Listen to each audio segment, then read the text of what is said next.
So everyone, this is the lovely Arnav Tandon. He is our alumni speaker. He graduated Harker in 2017, founded the Philosophy Club in 2014, held the first PhilCon, and was president of JCL. He's a senior at Columbia University, majoring in classics and minoring in math. He began his studies in Latin at Harker, and in college he has begun to focus on Latin literature from the late Republic and early Empire. Arnav will be talking about what he published his Amicitia paper on, Cicero's philosophy on friendship and its roots in Aristotelian philosophy, examining what's different about Ciceronian/Roman ideas of friendship and the factors that led to these differences. The floor is all yours. Thank you so much for that very generous introduction, Sophia. And it's great to be here. It's great to be speaking with all of you. And before I get into it, let me just say it's quite heartwarming to see that this event is still ongoing and that it's adapted to the virtual format, which we find ourselves restricted to nowadays. But it's really nice to see that this space still exists and in fact has grown and is flourishing under the leadership of the current club. And with that, let's get into it. So I will be talking today about friendship in the Roman tradition, mostly grounded in Cicero, and peeking back to Aristotle as appropriate. So the Roman cultural tradition mirrors that of the Greeks to a large degree, though Roman culture during the Republic centered not on abstract concepts nearly as much as on pragmatic social policies. Similar to the ancient Greeks, the Romans upheld rules regarding guest-host interaction, although the Roman approach was more of an implied set of guidelines than a clearly pronounced and well-defined construct. The significance of the Latin word hospes, which contextually can mean either guest or host, evidences the normative equity between the two groups. Although in practice, the two groups often fell into a hierarchy, the underlying interdependence and similarity between guests and hosts was obvious to the Romans. Just as the Roman hospes echoes the ancient Greek idea of xenia, which is the guest-host relationship, the Roman amicus, meaning friend, in a way symbolizes ancient Greek philia, meaning friendship. Philia for the Greeks signified the basis of a variety of relationships. Likewise, amicus far exceeds the modern interpretation of friendship. Colleagues, associates, political allies, and even patrons and their clients all indicate amicitia, which is the relationship of friendship. A word which, like philia, is often translated as friendship, but best interpreted more conservatively as a congenial baseline relationship that builds on some kind of exchange. The manifold forms of an amicus that exist reinforce the breadth of relationships that Roman amicitia encompasses. Roman patricians highlighted practical friendships that would aid them in business or politics, and as a result, roles like colleagues, associates, and allies maintained increasing importance. Amicitia also extended to plebeian culture, as the salutatio, or patron-client system, demonstrates. As part of the salutatio, patrons, members of higher social classes, would provide their clients of lower rank with services such as food leftovers from dinner parties or other small gifts. And in return, the client would rally political support among the lower classes for the patron, testify for the patron in court, and perform other socio-political favors. The system rose through the ranks. For example, a client of a senator could be a patron of a shop owner, assembling a chain of dependence throughout Roman society and necessitating amicable relationships between people of different statuses. The salutatio system clearly captures the linkage between different social classes in Roman society, specifically how certain exchanges could benefit both involved parties. The salutatio system in turn demonstrates a practical application of xenia, as maintaining cordiality between patron and client is analogous in a way to the guest-host relationship of xenia. Another Roman cultural principle appears in the saying do ut des, which translates to I give so that you may give. The phrase contains a play on the Latin verb dare, meaning to give. That both aspects of the agreement are expressed by the same word emphasizes the parity in the exchange. Both the giver and receiver are on the same platform, and each has an equally important role. These three words capture the cultural essence of Republican Rome. Functional pragmatism drove most, if not all, interactions between Romans, thereby separating Roman friendship from ancient Greek friendship from the outset. Cicero's life exhibits this Roman tendency to the letter, and a brief introduction of his life creates context that further explains his writings in De Amicitia. Born in 106 BCE, Cicero came from wealth, but his family was not part of the patrician rank. Cicero pursued higher education in Rhodes and Athens, as did most affluent Romans, and his education exposed him to the foremost ancient Greek philosophers, such as Aristotle. His familiarity with ancient Greek writings and ideas cemented his legacy as the founder of the Roman philosophical tradition, an honor he holds to this day. When Aristotle's texts were lost briefly in the Middle Ages, Cicero's writings mainly provided the ancient viewpoints on friendship, and Aristotle's influence on Cicero's De Amicitia is clear. While his philosophical model paralleled Aristotle's, Cicero's political background and his experience with the practicality of everyday life set him apart and did not allow him to isolate philosophy from politics.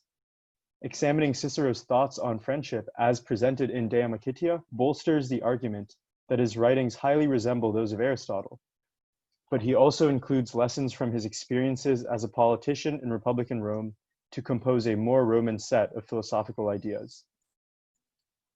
Before diving further into Ciceronian philosophy, it is important to understand more about his life and how his personal background shaped his writings and actions.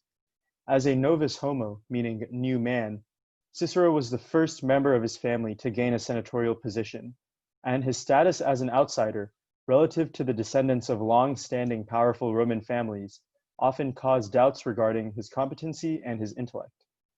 Cicero spent much of his career in court arguing for and against many important Romans, and through these experiences he unlocked an inlet into patrician culture and the Roman political dynamic.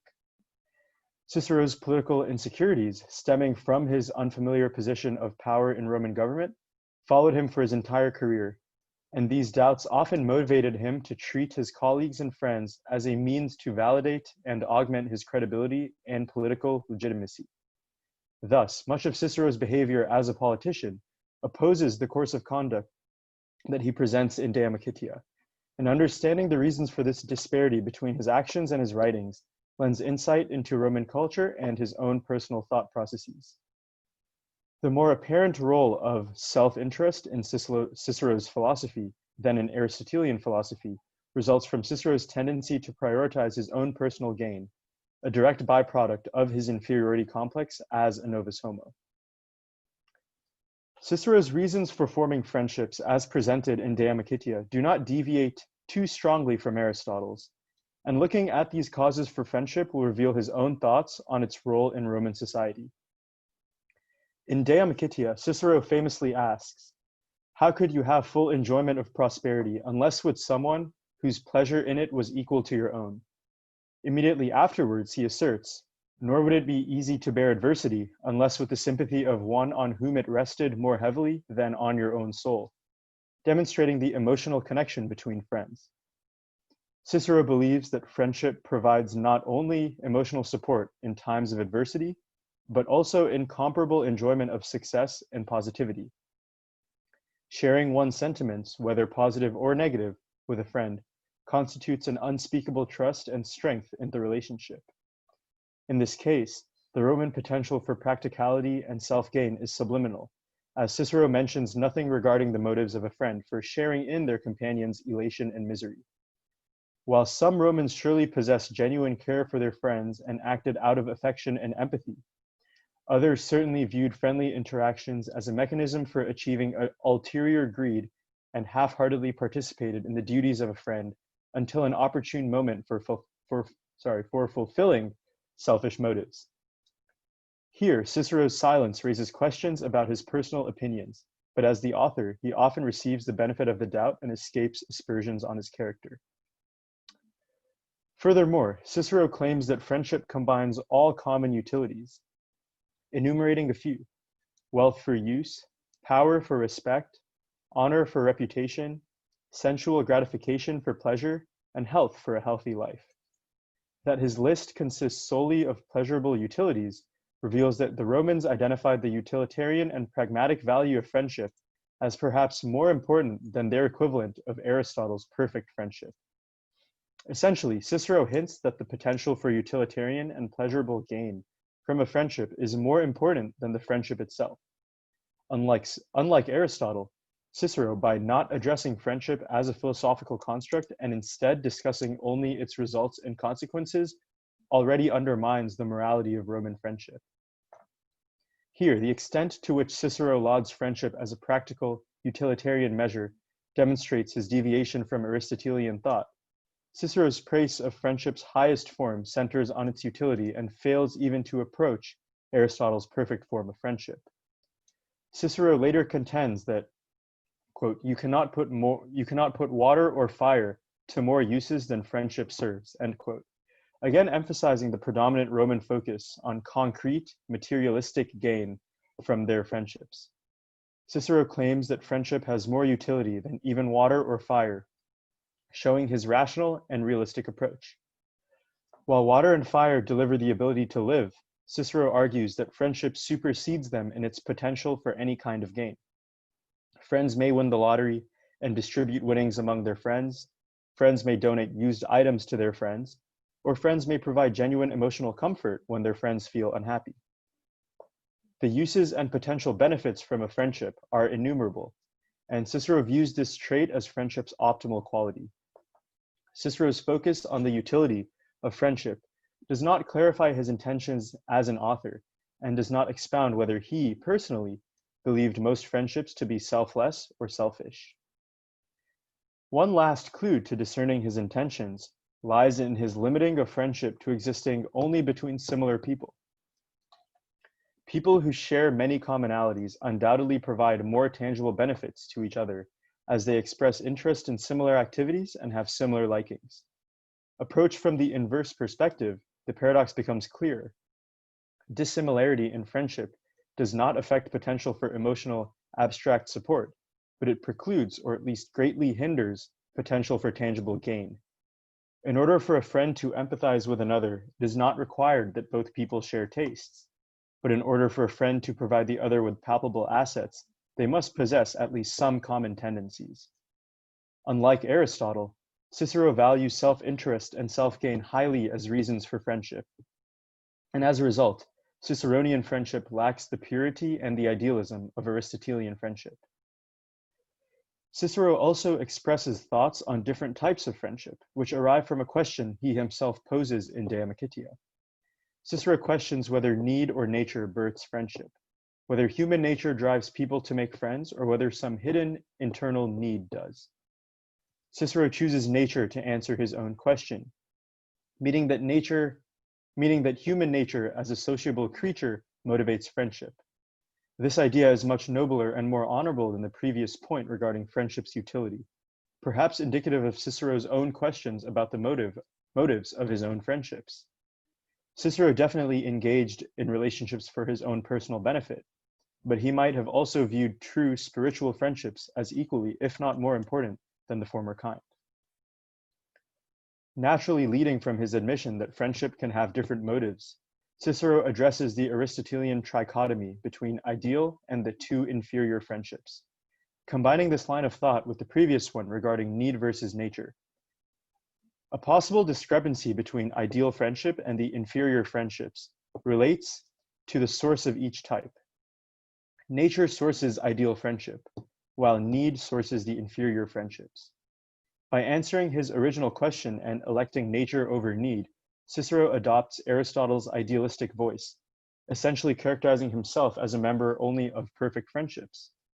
As Cicero's first-hand experience shows, needs changed especially quickly in Roman politics, and as a natural politician, he had much experience manipulating colleagues and the Roman populace. Roman politicians, not accepting Cicero, constantly adapted to social and cultural changes to ensure their continued power.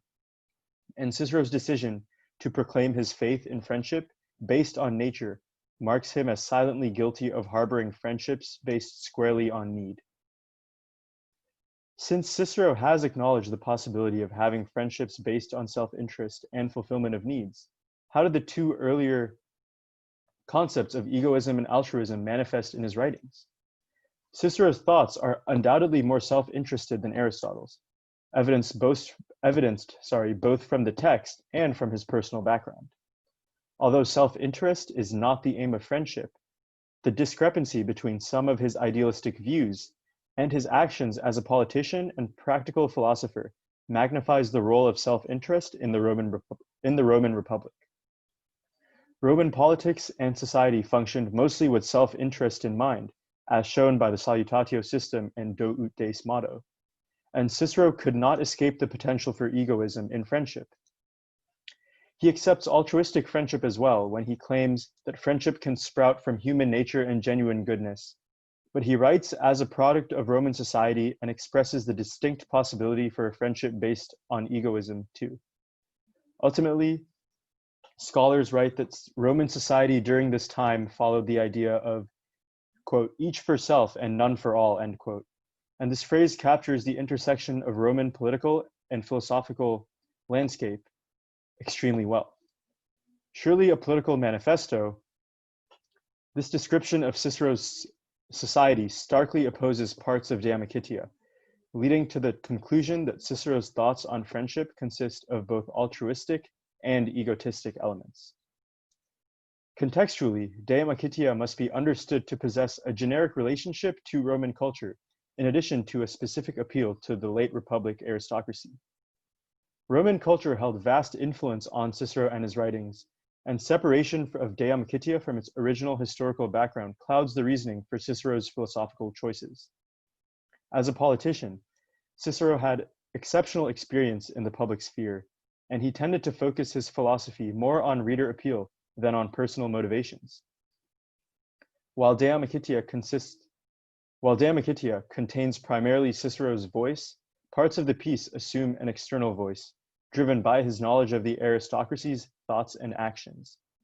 His political background contributed to this external voice, and Cicero found it impossible to separate completely the philosophical and political aspects of his personality. More often than not, he melded politics with philosophy in a diametrical manner. Even after his removal from governmental affairs, he still coupled philosophy and politics, following his propensity for engaging in philosophical politics. Because he could never fully separate politics from philosophy, Cicero's writings take on a different tone from Aristotle's, namely, one more politically charged and socially keyed to Republican Rome. An inspection of De Amicitia as a standalone, as done here, paints a picture of Cicero as a much more politically influenced author. De Amicitia openly possesses elements of Roman politics and political culture, and the interplay between his uniquely Roman focus on politics and his tendency to engage in pure Aristotelian philosophy yields De Amicitia an enigmatic piece. Analyzing friendship in Aristotle's Nicomachean Ethics alongside Cicero's De Amicitia illuminates the extent of Aristotelian influence on Cicero while also revealing unique Roman elements. Thank you.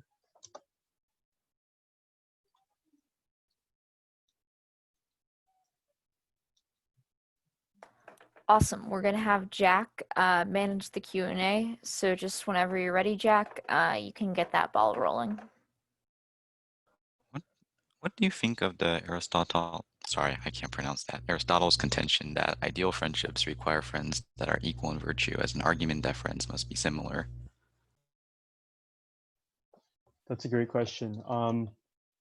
So Aristotle's contention that perfect friendship rests on people who are like equal in virtue. What was the second part? And then concluding from that friends should have, I assume, similar tastes. I see. Okay, so that's really interesting because the question of virtue in Aristotle itself and in a lot of other ancient philosophies is like a whole separate loaded issue. I think Aristotle's contention that ideal friendship can only exist between people of equivalent virtue makes a lot of sense for the ancient idea that virtue is the tool set necessary towards a good, happy life, towards the highest good.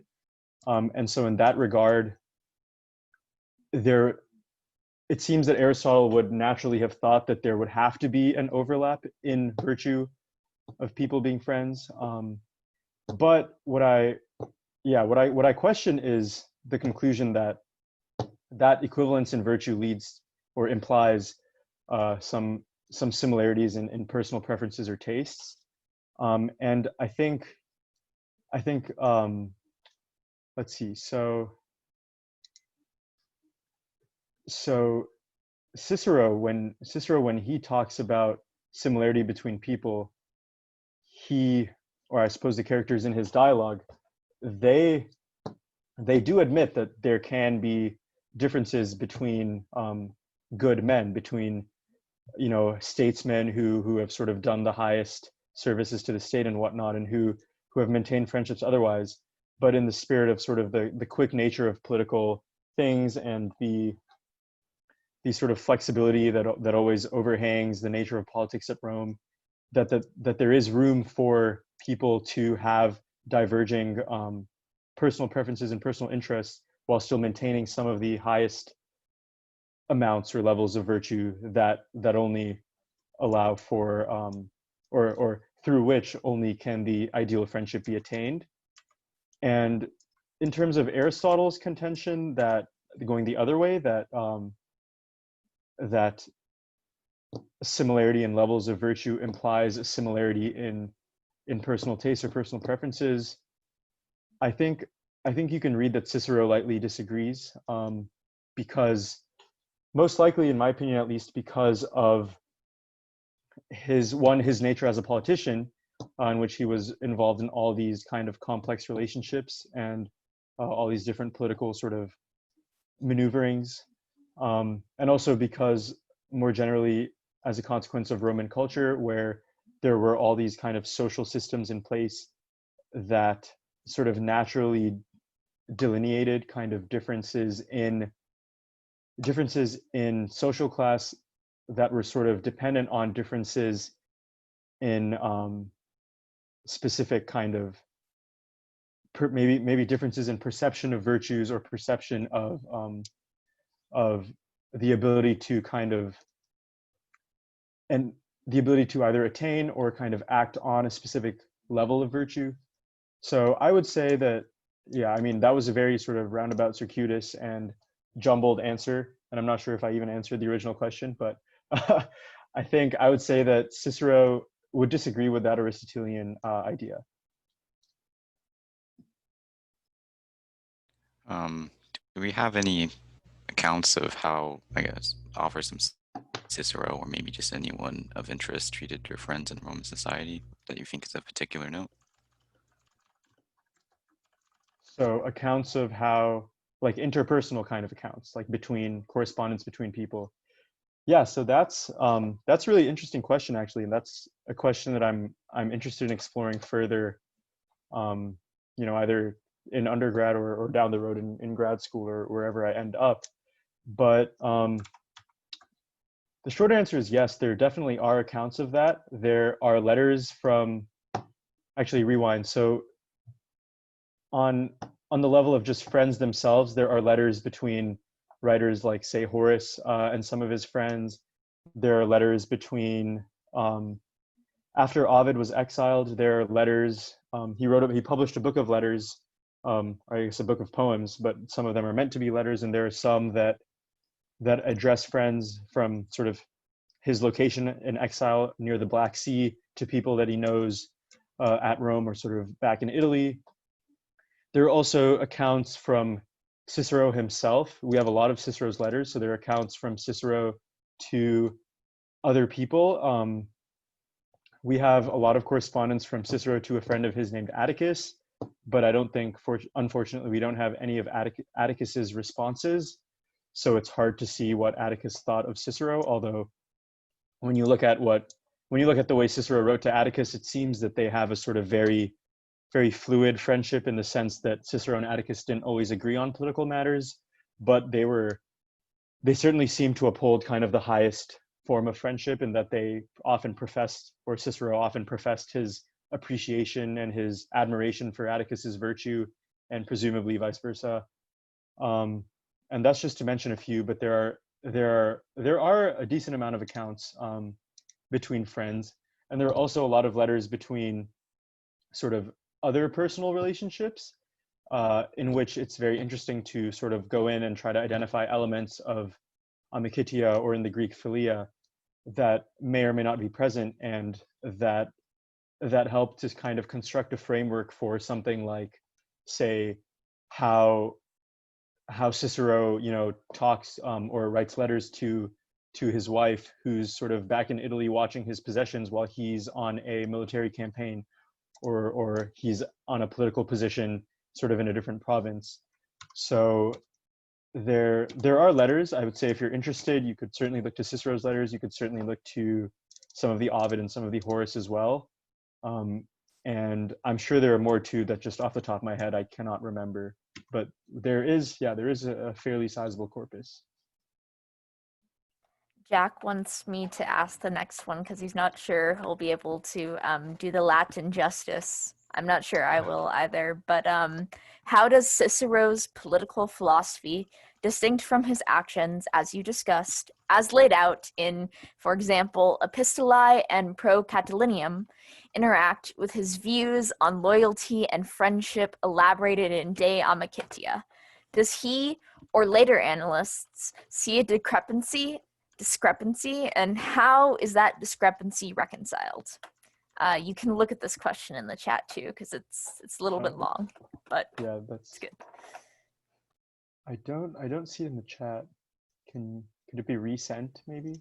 It might be the Q&A feature if you see it. Okay, more. Okay, there it is. Awesome. Is this? Okay, this is the second one. Oh, okay. Let's see.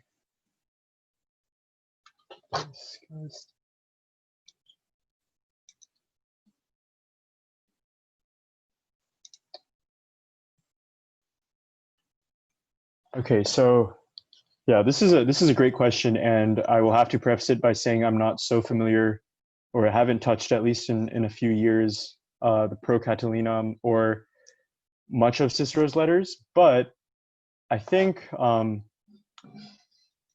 I don't know that Cicero himself so much sees a discrepancy. I mean, I'm sure he identified it in his mind, but I don't know if he wrote anything about it. But I would say that his political philosophy in Pro Catilinum, you get a lot about how basically these old sort of Republican Catonian virtues, right, where it's a lot about the state comes first and loyalty to the state is foremost, and how to kind of bend, almost the idea that to kind of play with the state through something like a plot or something like a political uprising, to kind of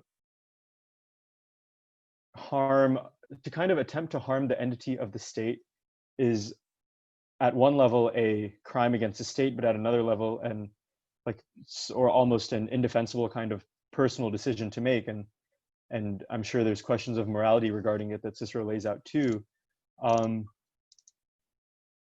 I would say it's interesting because Cicero, so in the Catilina, when he's coming from the point of view as someone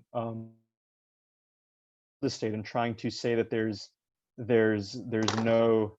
no place for sort of uprisings or plots like this, obviously that network that upholds the state, the political network that sort of, in addition to the actual res publica, the political network that underlies all of that and that actually builds up the res publica itself, is heavily dependent on these types of relationships, that these political exchanges, these quid pro quo type of things.